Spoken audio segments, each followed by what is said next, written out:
Welcome to the Today's Leader podcast. Building tomorrow's best leaders, today. Way to go, guys. Way to go. Keep it going. Good job, guys. All right, Paul, I see you. All right, John, let's finish. Josh, Coach Cole. Great job, guys.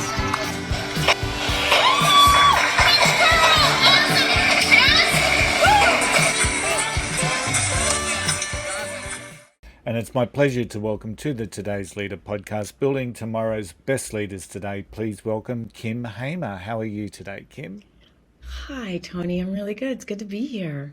Yeah, I'm once again, I've got a real personal connection with what we're going to talk about today because my wife has just found herself in the very situation that you help people with. So, but before we get into that, to share with our audience the Kim Hamer story. Sure. So my husband was diagnosed with stage 4 large B-cell lymphoma back in 2006. Yeah. He disentangled himself by 2007. And I say disentangled because I don't always like the word battle. It's like, you're either battling or you're not. And sometimes cancer is not always a battle. Yeah. We were rebuilding our lives. We had 3 children at the time, and we were building our lives, and things were getting back on track. And then less than 2 years later, the cancer came back, and he died at the age of 44. Yeah. My story is not particularly unique. There's many young widows out there. People have been affected by cancer. But what happened while he was sick and after he died was people did these incredible things for us. They came up with really great ideas on how to support us. And so I started calling them acts of love because that's what it felt like. It was like, here's a lasagna. We love you. We're going to, Art, we're going to take over your meetings. We love you. We're going to give you rides to the cancer center. We love you. And so I took that idea, and several years after he died, I wrote a book called 100 Acts of Love, A Girlfriend's Guide to Loving Your Friend Through Cancer or Loss. And it's specifically for those of us who are affected by people we love who have cancer. Right. Yeah. And the statistic out there, it's a common statistic that 1 in 3 people are going to have cancer before they die. And I often say, what are the other 2 going to do? How are they going to help and support them? Yeah. So after I wrote that book, I then returned to the HR field. I'm an HR leader, an HR professional. And what I noticed, of course, was if regular adults don't know what to say or what to do when someone has cancer, why is it that we expect our managers and our HR leaders and even the CEOs of companies to understand how to work with employees affected by cancer? And so I built a business around supporting employees, managers and coworkers who are dealing with people in their workforce who are being affected by cancer or really any other health crisis. Yeah, it's such a worthy cause, and as I said, my wife's just found herself with a new team, and in a situation where potentially she's going to need some of that support because, and I'd imagine it's a little bit of a juggling act. And when I remember when I was in high school, one of my friends lost his father. And I just remember thinking at that particular time, a lot of people didn't talk to him about it, didn't acknowledge it. It's almost like they ignored it. I, on the other hand, patted him on the back and said, "Oh, look, I'm really sorry about hearing about your dad. If there's anything I can do, just please reach out," without really knowing what I could do. But I just felt that I needed to acknowledge how I felt about him obviously losing his father. How can people, I understand how you've got into the work that you do. So how do most people react, or what have you seen in general terms if someone within the team has been diagnosed with cancer or a serious disease or something that is going to be quite scary for them to face? What sort of reactions do we generally see within work teams? Well, I think you outlined it perfectly. A lot of times people just try to ignore it. They just kind of, and they don't do it out of viciousness or meanness. They do it because they're terrified. They Yeah. don't know how to approach that person. And the fact that you did approach your friend is so heartwarming because so many people don't do that. And that is actually the first harm that gets done is, I'm not gonna talk about it. And usually the excuse is because I don't want to upset them. Yeah. Well, the thing is, the cancer is in their lives. Where the loss, your friend was thinking about his dad all the time, and so you're talking about him, about his father to him, and acknowledging it was just a way of saying, "Hey, I see you. Like I really see you." The second thing that often people say and do, and I'm sorry to break this to you, Tony, but they often say, if you need anything, let me know. And the reality is that is actually the least helpful thing you can say. Yep. And that's And what I there's, actually felt at the time. I felt like I needed to say it, but then I thought to yeah. myself, well, what is it that I could potentially do? I felt actually useless saying it. Yes, yes, and I think that's so. Well, I think that's key. People feel useless. I mean, in the fate when they're facing someone else's potential death. I mean, let's be honest. If they don't get treated, they will die from this disease. Yeah. And so, when faced with that, we like to think we can do things. We take action. We like to get involved. We're going to fix it, and we can't fix a health crisis. Yeah. So we say that phrase, and the reason it's not helpful is there's actually three specific things. First of all, you pointed out, what's anything? Anything is way too big, right? All those people who helped us, if someone had asked me, and people did offer quite often to do anything, I couldn't think of it. I didn't think Yeah. about the fact that someone could actually, like, people made my kids lunches, and all I had to do was make sandwiches. That did not even occur to me when my husband was sick. I needed a light fixed in a room and someone hired a handyman for us. It would have, even if it had dawned on me to ask for a handyman, it would have been so Yeah. embarrassing to say, hey, can you get this handyman to come by my house? So anything is too big. The second reason it's not helpful is because you're asking the person who is dealing with this crisis, whose mind is totally scrambled, does not have 52 decks and do not have 52 cards in the deck, to break down their day and to find one small little chunk of something that you might be willing to do. Yeah.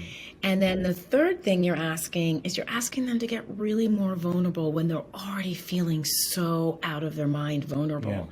And so you're asking them, even if they think about the one thing, then you're Yeah. asking them to ask you to do this one thing that they're very well aware of you may not want to do and risk rejection, and they're just Yeah. not going to do it. So Absolutely. and believe me, it's a hard phrase to get out of your lexicon because when my friend was recently diagnosed with cancer, I almost went, if you need anything. And, I had to stop myself because I know Yeah. better. But the best thing you can do is be as specific as possible. Yeah. And the book I wrote, I dedicated to a gentleman named Kinney, I live in LA, and we have there's farmers markets all over the place, but we were living in Venice, California. And we were going to a farmer's market in Venice, California, and Kinney worked at the farmer's market. And when I told him my husband had cancer, he said, if you need anything heavy moved, let me know.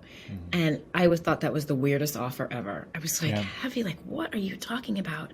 But that stuck in my mind. It stayed in my mind. And then 2 years after my husband died, when I Yeah. needed something heavy moved, who do you think I called? And so be as specific as you possibly can. And then the last tip I always have is offer more than once. Because that person, one, has to get over the fact that they need help, right? We all love to give help. Most of us are not as gracious at receiving help. Yeah. So they have to work through that. And then they have to remember that you want it. So, if you're going to be like their bathroom stalker, you're going to take care of all things: shampoo, toothpaste, toilet paper, soap, makeup. Just make sure you tell them more than once, because when they run out of that toilet paper, they're going to be like, oh, Tony said he'd get me toilet paper. I'm going to call him. Yeah. I was just thinking as you've been talking and sharing, if you take it to the absurd level and you say something along the lines of just, if there's anything I can do, just reach out. You could imagine the absurdity of the situation where the person who's going through some grieving or some real fear within their life suddenly pulls out their list and says, "Oh yeah, my kids will need to be picked up from school on Wednesday at 3 o'clock, and my car needs to be filled up with petrol. I haven't been able to do that, and if you could make breakfast tomorrow morning, that'd be really good." So I guess that when you look at the lighter side, that's never going to happen, right? So Right, exactly. which then really supports that, not saying that phrase and being really specific. So potentially I would have been better off saying, if you need someone to talk to, please, I'm always here, or being really as specific as what I possibly could. So Yeah, or something as simple as, hey, you want to go get some ice cream? yeah, Right? yeah, Sometimes just kind of, hey, I'm really sorry this is happening, and now I want to treat you to something, and just giving them the space yeah, to talk about it or not talk about it, but yeah. giving them the option is a beautiful gift. Yeah. So let's talk about leaders in the workplace. So you're a manager in the workplace. You've built a really good, strong team. They're performing. Everyone gets on the performance as well. They respect you as a leader. All those nice things that we love to see in the workforce. And then someone within the team has been diagnosed with something serious. From a leadership perspective, what does that look like? For me, because I've never been in that situation. I don't have that experience. So what does that look like for that particular leader? What is the process that they should start thinking about? Well, that's a really great question. And the reality is there really is no process. I think there's a couple of things I often say. Yeah. So most of the times you as a leader are going to be the first person who hears about the diagnosis. They're probably not going to go to HR first. And we as leaders always want to be, especially if it's a dynamic team, we've got a team that's just on point. We want to be as accommodating as possible. And so we say things like, take all the time you need. We're here for you. Yeah. You've got this, right? And those are very wonderful and supportive phrases. But take all the time you need is way open-ended. So I often advise leaders to kind of, to first of all, deal with the emotion.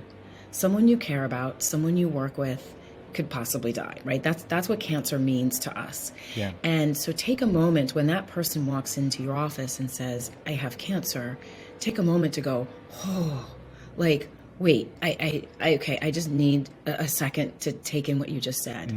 Like that, expressing that kind of caring and that kind of emotion is a beautiful thing. Yeah. One of the most helpful things you can say is, I don't know what to say. Yeah. Because what you're saying with that phrase is you're signaling that this is horrifying news for you, and that that you care about them. Yeah. So take that moment to take a breath and look, when if you're lucky that you haven't had that before, now you're going to be prepared. If someone has said that before, if your employee has told you that and you haven't been prepared, that's okay, because you can get to go back to them. Yeah. So just take a breath and take a moment. Yeah. And then check back in with them. So you know what, like you can ask questions about, do you know what in the US, we have very strict laws about what managers can and cannot ask employees who have a health crisis. So you can't ask what kind of cancer it is and what are your treatments and, are you going to die? You can't ask those kind of questions. You can ask, let me know what kind of work schedule we might need to work around you, right? Yeah. You can say those type of things.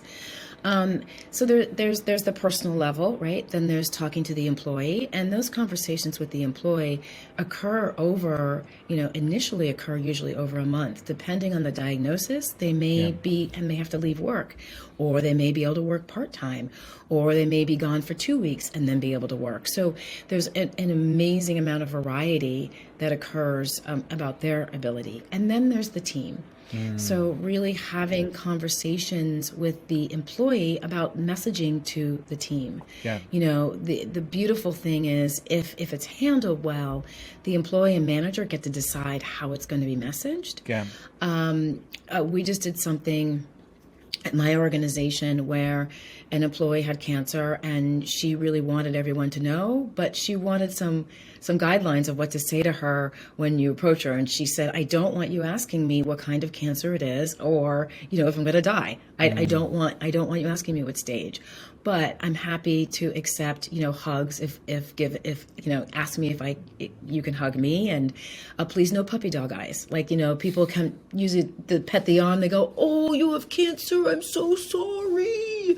And people who are dealing with any type of crisis hate that. It's pity. It doesn't feel very good. It's not. So again, it's sort of three things that managers need to think about. It's their personal reaction. Yeah.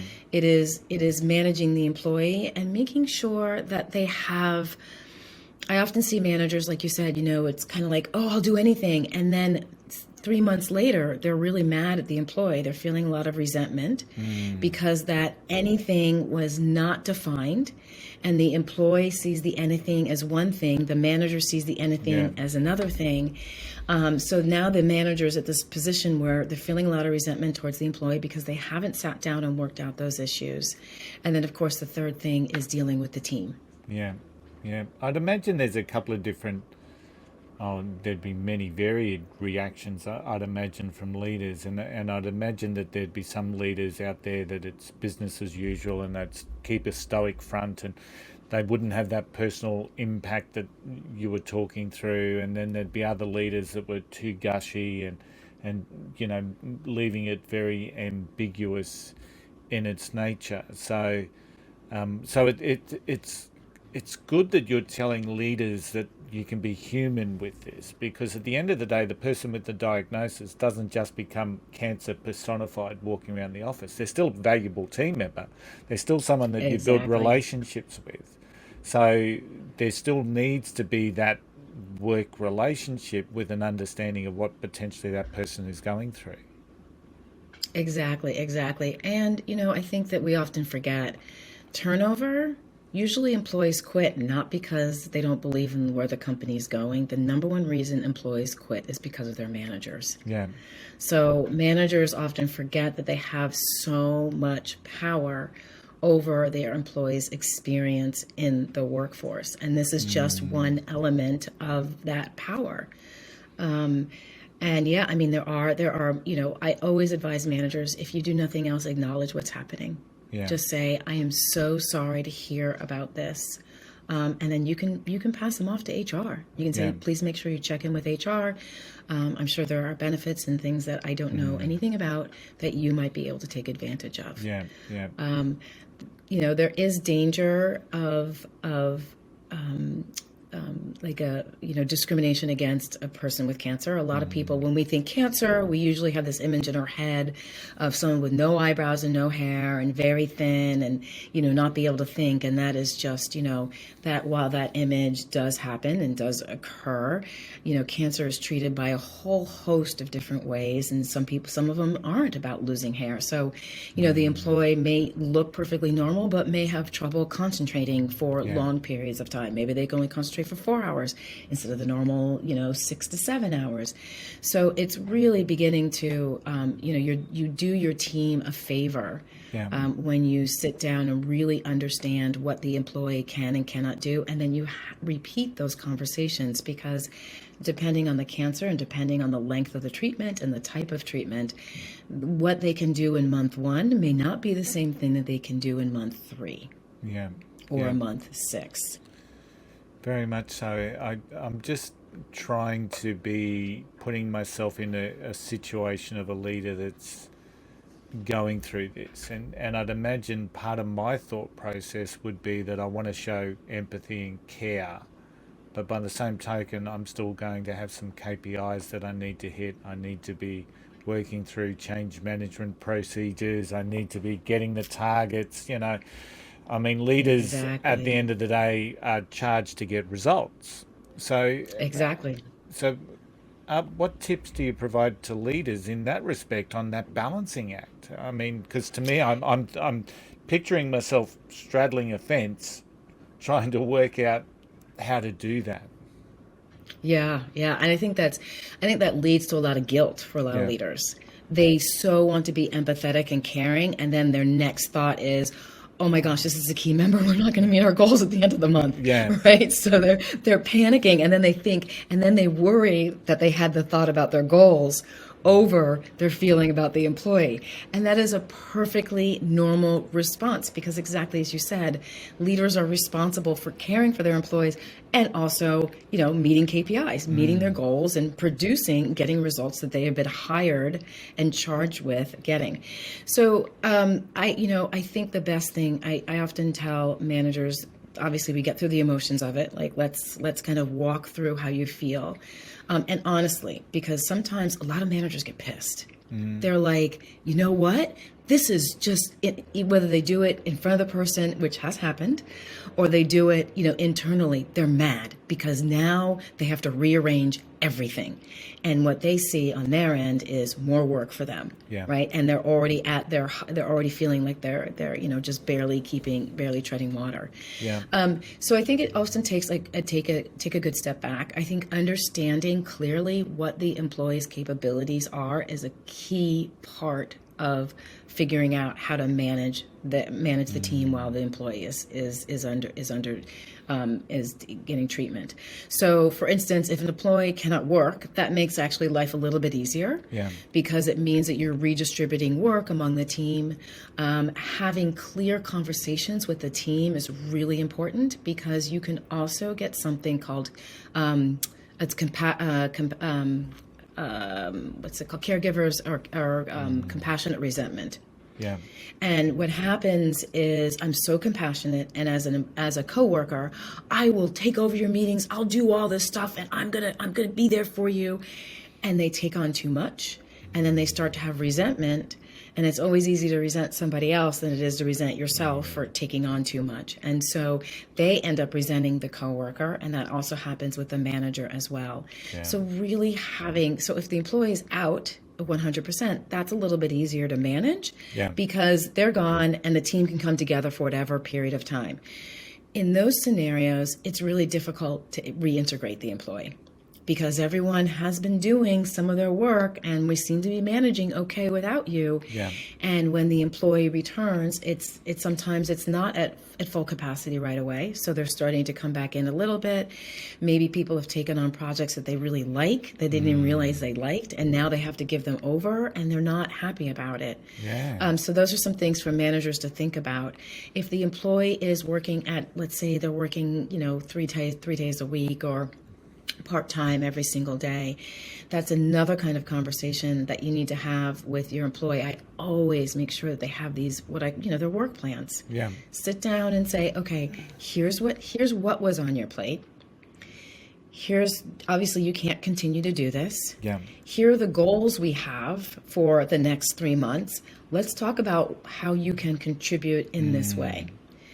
A common mistake I've seen managers make is they decide for the employee. Well, they take off all the hard stuff and they leave the easy stuff. And a lot of times that's not very engaging for the employee. And so here they are fighting for their lives, dealing with this cancer diagnosis, showing up for work because it's meaningful for them, because they want to be included, because they can. And now they've got these projects that they're like kind of simple projects that they don't really like. So having that conversation with that employee with cancer and understanding they cannot take on all those projects that they are working on now, but maybe leaving one of the ones that they really love and are engaged in, leaving that on their plate, reduced amount, and letting them and then reaching out to them and continuously having those conversations. It's hard for managers to have performance conversations with someone who's dealing with cancer, and it's absolutely necessary. I would imagine it's almost like a hidden meaning if you're taking all the tougher tasks or complex tasks or important projects away from someone in that particular case, because the perception that you would potentially have is that person now thinks that I'm not capable of doing that. And I'd imagine for the vast majority of people going through that, they still want to be productive. They still want to be seen as a contributing member of the team. Of course, there's going to be some people that just say, I've got cancer, I'm now going to go on a round the world trip and I'm going to enjoy whatever it is that I'm going to do. But Yep, there are yep. going to be so many people that are not in that position to be able to do that. And they still, I would surmise that they would still wish to contribute. Right. I think we forget, most of us work, hopefully most of us work in positions where we really enjoy and we feel like we're contributing members. Right. And that doesn't change when a cancer diagnosis happens. There was a study that was recently done. Actually, it was done, I think it was about 10 years ago with nurses. Yeah. And what they found were nurses received more support from their coworkers, and it was more valuable than the support that they received from friends and family when they were diagnosed with cancer. So the workplace, as we all know, is very important to us. And if I'm a key member on a team who is producing and who is a part of a larger organization and feels like that I'm contributing and I get cancer, my ability to contribute is very important to me. Yeah. Yeah. Right. And there absolutely are those employees who are like, you know what, I could work, but I'm going to take off for 3 months and we'll see you when I get back. But a lot of people, and also the other thing is many employees don't have that option. They have to keep working. They need the financial income that comes from working. So there's, we can't assume that just because the employee may be able to take the time off is going to be able to take the time off. So yeah, it's a very tricky, every single situation I've been involved with is unique. Yeah. Because there's so many, right? There's the personality of the manager and the employee and their relationship, the team.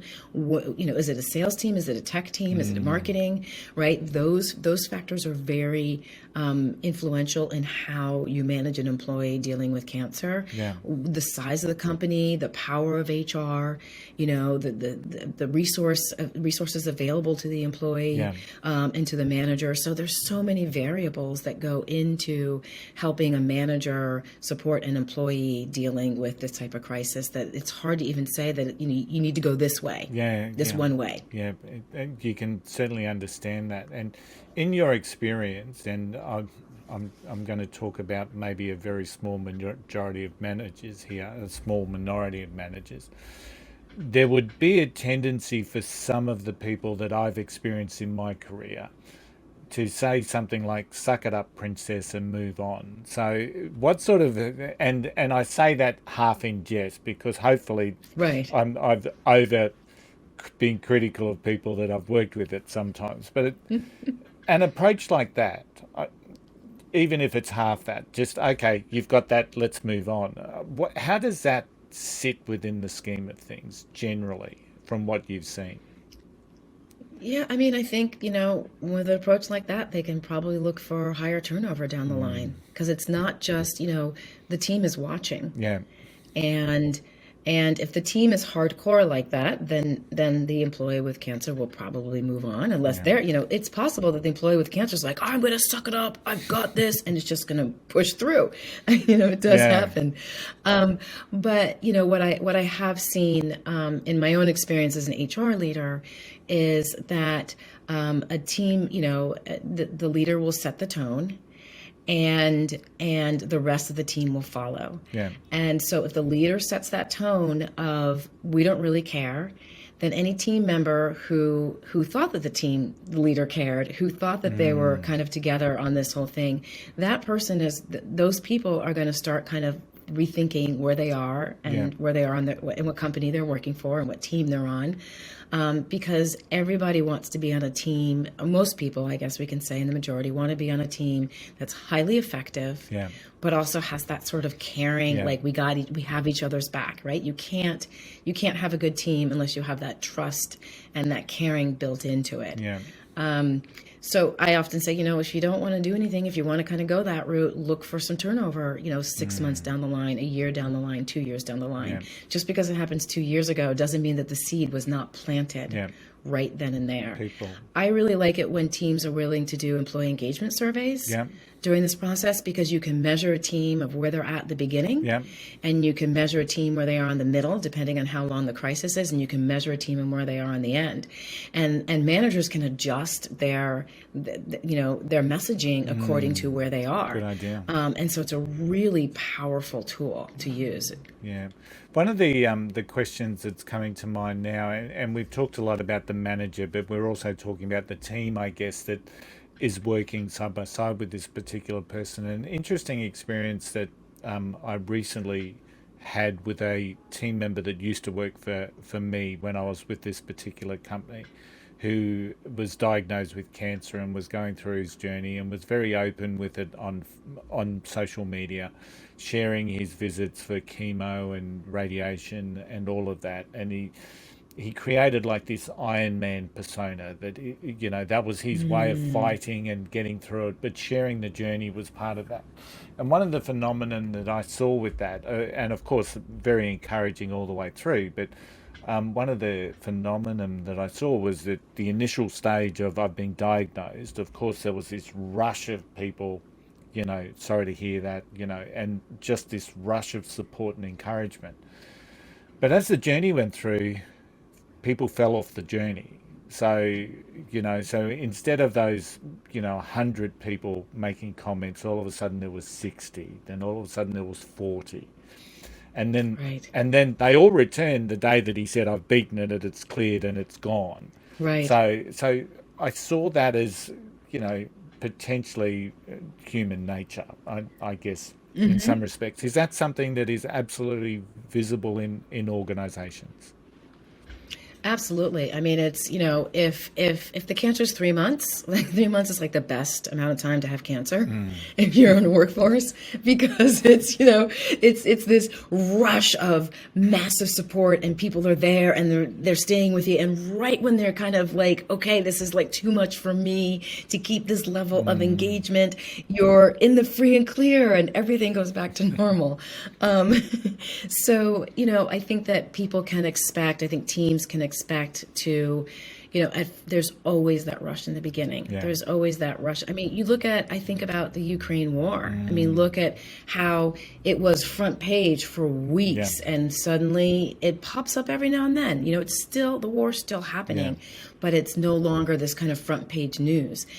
So the same thing happens when an employee is diagnosed with cancer, and how the employee, like you said, if they have an Iron Man persona, it's hard to reach out and to offer help to someone who seems like they've gotten it all taken care of. There are things that organizations can do that can, the organization can say, or the team can say, okay, we're gonna make sure that this person that their family has a meal every Wednesday, and we're gonna continue to do it every Wednesday for the next, we're gonna commit to doing it for the next 6 months, right? So that they're still getting that care and that nourishment, even if they seem like they don't need it.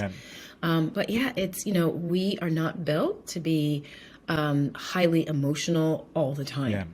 It weighs too much. So you are going to have to kind of balance that. You are going to see sort of maybe a peak or a dip or a wave. And if that employee unfortunately dies, because it does happen, it happened to my husband.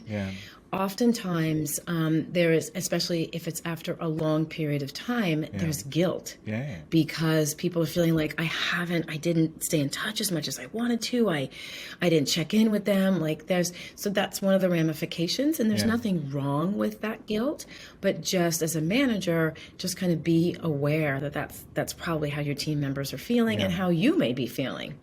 Right. And, we forgot that they were even coming back because we had managed, we've kind of divided all the work up and we're working smoothly. So there's a lot of things that happen with that. But that weight, it's like anything, it goes in waves. And there's a peak. And then, when they come back, a lot of times employees complain about when they come back into the office, people are very excited to see them, and it's about a week or maybe 2 weeks of celebration and people stopping by, and then all of a sudden it just stops. and the company forgets, or the manager sort of forgets, Yeah. like, hey, this person is still kind of trying to re-engage and get their life back and trying to build their body back sometimes. And so, how do you kind of support an employee returning to work? How can you as the manager check in with them about their workload and continue to encourage them? Yeah. And how can you get the team to it? If the employee wants the team involved, how do you get the team to kind of remember and make small adjustments for the next couple of months until they're able to ramp up fully? Yeah. It is such an important conversation to have, and even talking about the employees that unfortunately there are going to be some that die. That grieving process from the team could have a really negative, I'd imagine, potentially negative impact on not just on the immediacy of that death, but longer term. So, in that situation, what can a manager do to help support the team grieve if they wish to? I mean, what's the process? I keep saying process. I know there's not a process like follow these 6 steps and this will get you through. Exactly. But maybe some good advice that for leaders that hopefully never have to face it. But if they do have to face it, how can they help?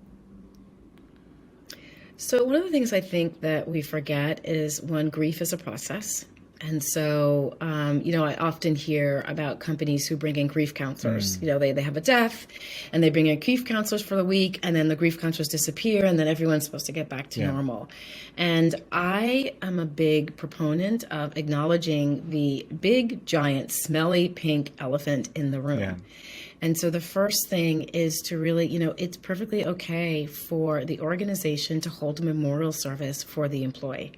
The family doesn't have to be involved. You can invite them, but you can hold, because that they were part of that work family, if you want to use that term, but they were in there all the time and people remember them. There's also, I also really recommend that maybe the employees want to, leave, if someone wants to help pull the stuff out of the desk. And of course, I'm talking really more, pre-COVID, but even post-COVID, as we return to the office, if people want to help clean out the desk or find photos of this person, on the corporate websites or, within the corporate photographer, whoever, whatever it is, and kind of gather those to use as a memorial, but also to send off to the family. And then, to leave the place empty. I suggested to one company that they leave the person's Zoom account open, and if they have someone sign in and it's just the black Zoom account, just to have that presence there, just to kind of know, like, right, we're all grieving. Yeah. We're all grieving the loss of this person. And to give some space for the grief. There are some times, the funny thing about grief is that it's completely unreasonable. Yeah. Like, you cannot tell when it's going to strike. You could be in a meeting, not even talking about that person, talking about some project, and all of a sudden you feel that catch, and you can't speak, because if you speak, you just start to cry. Yeah. And giving people that space just to kind of go, God, I just miss him so much right now. And everyone's going to go, yeah. And then you get back to work. But again, it's a hard thing, because the other thing I notice about grief is one person's grief usually triggers our own personal grief from different circumstances. So if my marriage ended and someone died, I'm actually not just grieving the person who's died. I'm also, the grief from the marriage that ended is coming up. Or if I lost my child, that's coming up. Or, your friend, who lost their dad, you can still hold grief about your friend, about, not having the right words to express it to him. And that can come up. So I think, really being patient with that. And I'm a big proponent of, your EAP, letting employees have your employee assistance program, giving employees access to that so they can have someone to talk to, because sometimes just talking to someone who's not involved, just for like 45 minutes, once a week, 3 times, will do it for you. But it's hard, because you have to balance, again, that need to get work done and to reach those goals and those results with the need to be human and to work through your own grief process and that of the team. Some great advice there. So, we're being a little bit squeezed on time here, Kim. I think I could talk or ask questions about this all day, but I am very, very conscious of our time as well. So let's just go through. You were a HR leader through your career, and then you've taken this on with gusto to help and support and provide impact and value to others that have gone through something similar or what you've experienced. So what's been the inspiration, or who has been the inspiration in your journey? I have to say, it was a leader that I had, who was my third HR person, my third boss, after my husband died. And she was very instrumental in reminding me to keep the human with the strategic, and how to combine them. So, there were times something would happen, I'd get triggered, and I'd go into her office and I'd be like, I need to cry. And she's like, okay, go ahead and cry. Here's a tissue. And then, I'd cry with my back. We had big open, the big open offices. So I'd cry with my back so no one could see me actually crying. And then I'd be like, okay, I'm done. And I'd walk out. And the next meeting I'd come in, we just start talking about work. So I really appreciate the fact that she wasn't like, oh, are you okay? Are you okay? She also reminded me that being a leader is really about the two things. It's about being firm and strong, and but also kind and understanding and vulnerable. And it's a really hard balance to walk at times.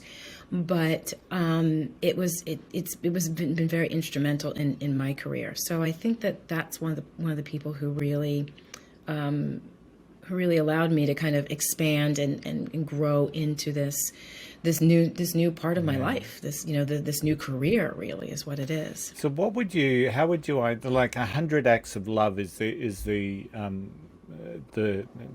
business and where your focus is. What do you see as the vision of that? What do you wish to accomplish in the long term? I want everyone in the world to know how to show up for someone in crisis, because they matter. I think we vastly underestimate our importance to each other. I am not here talking about this. I didn't write this book because I was strong and persistent and, just got it done. I am literally here because of the hundreds and hundreds and hundreds of small acts of love that people did for myself and my husband and continue to do for my children. And, those little acts, those little moments of kindness and understanding and thoughtfulness are so powerful. And I think that we forget that smile you give to the postman, the person's desk you walk by every day and you say good morning, you stop and chat. You have the power to really make someone feel counted. So that's the vision. I want every employee and manager and corporation to know that they can commit a small act of love and that it will make a difference in somebody's life. And it's so inspirational that you've taken a moment of sadness and turned it into something that is really a very positive thing for the world to embrace, or for leaders to embrace, or work teams to embrace, or people to embrace in general. And the concept of 100 Acts of Love is just one that hopefully provides great impact right throughout the world. How can people connect with you? Oh, thank you, Tony. So if you would like to know 5 phrases never to say to anyone with cancer, you can go to 100actsoflove.com /what not to say. No spaces. So / what not to say. Likewise, you can find me on LinkedIn. I have a newsletter on LinkedIn that I post on every Wednesday. I'm also mostly can be found on Instagram as well. So I'm posting every day on LinkedIn. I do LinkedIn Lives on Thursdays at 12 noon Pacific time. So if you have any questions that you want to ask about managing employees dealing with cancer or any health crisis, shoot me a DM, and I usually cover that during one of the LinkedIn Lives. Excellent. I will make sure all of those links are in the show notes. Kim, it's been an absolute pleasure and an inspiration speaking with you today. Thank you so much for investing in today's leaders.